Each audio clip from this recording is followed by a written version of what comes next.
is this crisis in masculinity? Why are men feeling so desperate and alone? Are you a man or do you know men? Let us know in the comments and chat what you feel, how you're coping with reality, and what you think it is that's causing this crisis. This seems to be a significant existential crisis, comparable in my mind at least to the fall in fertility rates by 50% in a 60-year period. When something that radical and that dramatic happens, it ought to be treated as a pandemic, an epidemic of despair. When 44% of people are considering taking their own life, there have to be cultural and social connotations. This has to be a crisis that goes beyond the individual. When you have a spike in addiction, a spike in despair, people not wanting to participate in society, people thinking that they are alone and nobody really knows them, it suggests that we need a massive cultural shift, a new philosophical paradigm. Let's have a look at how the mainstream media are reporting on this subject. Tonight we're taking a closer look at disturbing data that shows a rise in depression and suicides in men.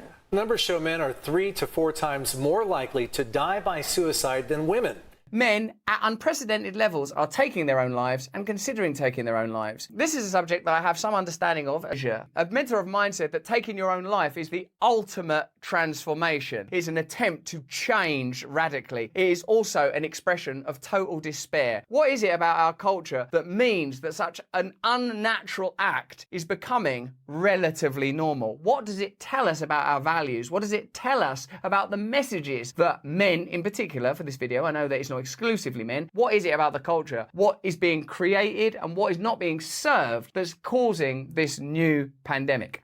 We're focusing on men. What we see is that men are 3 to 4 times more likely to die by suicide than women. Clinical psychologist Dr. Kelsey Bradshaw says the number of suicides among men have climbed in recent years. That's an interesting piece of information, and it needn't be divisive. If we're having a more open conversation about what it means to be a man or what it means to be a woman, then that means that it's okay for people that identify as a man or a woman to embrace and communicate a wide and varying range of emotions. That it is possible for you to be a traditional, inverted commas, man and acknowledge vulnerability, or to be a new expression of masculinity or maleness and similarly be open. Wherever you stand on the scale between traditional and progressive, having an open conversation about the way that you feel can only be positive. We're seeing probably more concerns for suicidal thoughts and actions overall. Part of the problem, says Bradshaw, gender norms. This idea of masculinity or what it means to be a man.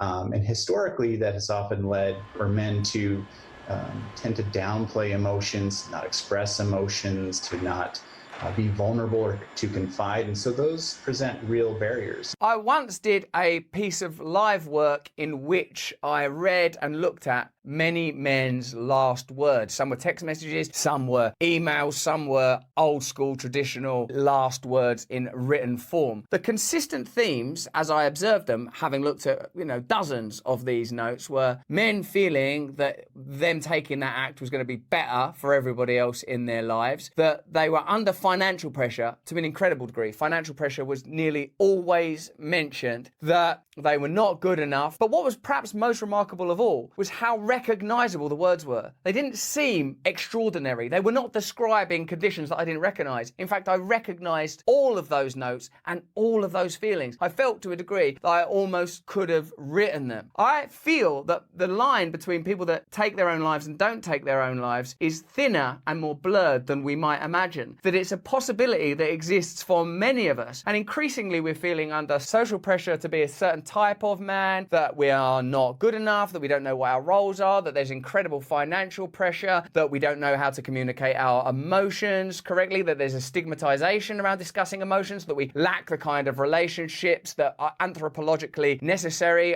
by which I mean specifically elders with whom we can be open and accountable, that we can refer to. As increasingly our lives are defined by our economic role. What do you do for a living? What do you want to be when you're older? And potentially our lack of economic vitality. I feel that men are losing their sense of personal value. I'm sure that many of you feel that the culture war and the way that masculinity is handled almost exclusively as a toxic and negative influence in our culture has an impact. I feel that this poll is revealing something very important. As a culture, we have lost our way. We have lost our values. Having global communication is a magnificent thing. It means that we are aware of various cultures, that we can instantaneously communicate. But it appears to be leading to a kind of nihilism, a kind of miasma of hopelessness and despair, particularly when our new technologically advanced systems are all undergirded by economic imperatives, when increasingly we understand that our only value in this world is the economic contribution we can make. If you can't participate in society, and going forward, less and less of us are going to be able to, if the AI revolution and technological automation revolution goes the way many people believe it will, less and less people are going to be economically required. What then will be our value? What is our meaning? What is the relationship that men have with one another and to women and to people of all genders and to children and to animals and to nature? What are we here to do? My belief is that we have to have a set of spiritual values rather than simple economic imperatives with which to underwrite our role and our place here. I believe that we have to have a conversation around masculinity that includes the positive aspects of masculinity. That doesn't mean that patriarchy has been an entirely benevolent force in this world. That doesn't mean that men are not capable of violence and transgression. But it does mean that there are other aspects of masculinity that need to be highlighted and discussed in the broader cultural conversation. And individually, we have to connect with one another in a more sensible, loving, open, transparent, and balanced way. I'm fortunate. Data from the CDC shows that suicide rates differ by age, and it's highest among white, middle-aged men. The correct assumption that many people that occupy top positions economically and financially are white males might lead to men elsewhere in the social and hierarchical system being forgotten, neglected, or smeared. Because most CEOs and chairmen are white men, that doesn't mean all white men are chairmen and CEOs. So when talking about the nature of privilege, I feel a lot of men are being discarded by the wayside. That doesn't mean it isn't important to discuss diversity and what diversity means and the lack of women and people with different types of identity in senior roles. But it does mean that often ordinary men of all colours are not being addressed in this particular forum around these particular subjects. Dr. Bradshaw says part of the challenge for men at risk is a lack of access to services. So we need to get more people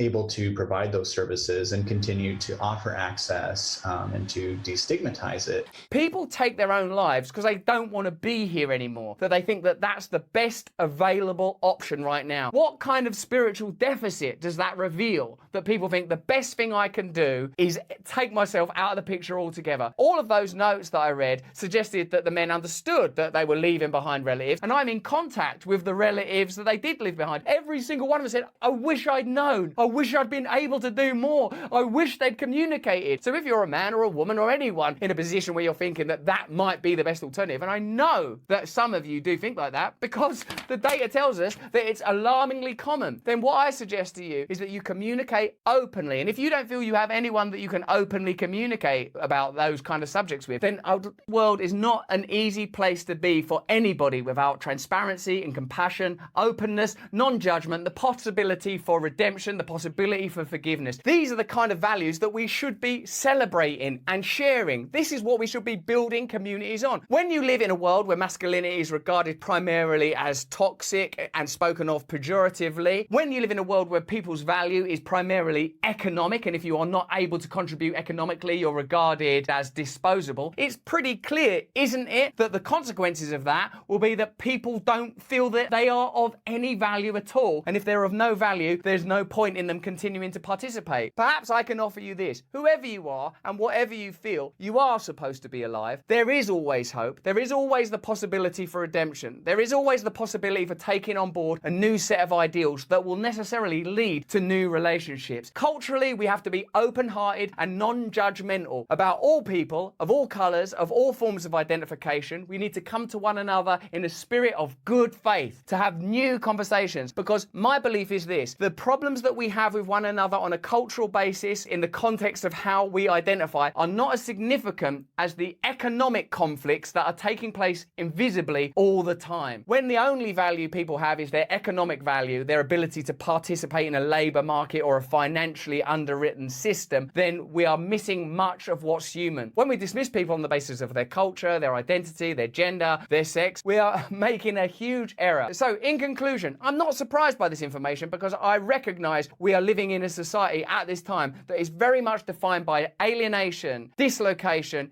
and despair. But I am very hopeful because I know change is possible. I recognize that conversations at the level of a culture and a planet can alter if enough of us want it to, if enough of us are willing to participate with an open heart. If you are considering the most radical action possible, I personally reach out to you in open-heartedness and good faith to let you know that things can always improve and it's never worth taking that step. But that's just what I think. Let me know what you think in the chat. See you.